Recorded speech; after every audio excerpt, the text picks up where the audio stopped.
because they targeted me for being white, and they made it very clear that that was why they were assaulting me. A teenager says he was attacked, burned, and beaten for hours in West Seattle. Good evening. The boy was left so bloodied and bruised he wound up in the hospital. Now, as police look into this possible hate crime, the 15-year-old talks for the first time about the attack. Shomari Stone has tonight's Komo 4 exclusive. Shomari?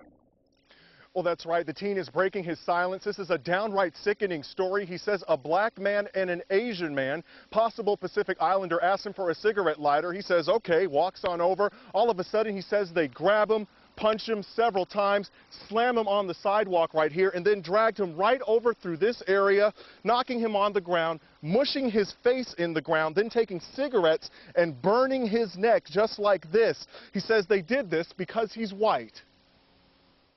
The photos are so shocking he cringes when he sees them. It has me shaken up every time I see it because it just, I don't know, I just get bad vibes overall from seeing those pictures. In an exclusive interview, 16-year-old McClellan can now sit back, play video games, and share his story after being released from a hospital. He says two men viciously attacked him in West Seattle because he's white. Tell us about how your race played a role in this.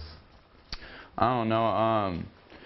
They kept trying to bring up, when I'd ask why I'm doing it, they just because you're white, you know, and then they started bringing up past, like, slavery, being like, white people did this. He told police one of his attackers was black, the other Asian or Pacific Islander. The trouble started when he was walking home from a friend's house around 2 o'clock in the morning. They're like, oh, white boy, you know, what are you doing? You can't hang out this late. What are you doing around here?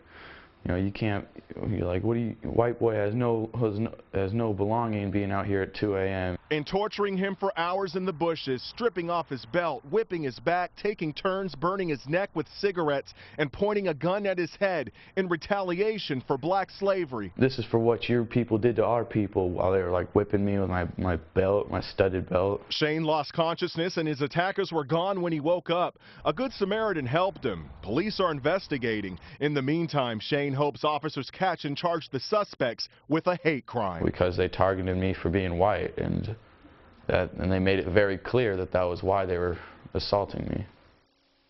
Now, Seattle police referred the case to their bias crimes unit. They're reviewing it as a possible hate crime. Meanwhile, Shane's father hopes that his son learned his lesson. You cannot be walking home late at night, even if you're leaving your friend's birthday party. Shane says that he learned his lesson and hopes that police catch the suspects. Live here in West Seattle, I'm Shomari Stone, Komo 4 News.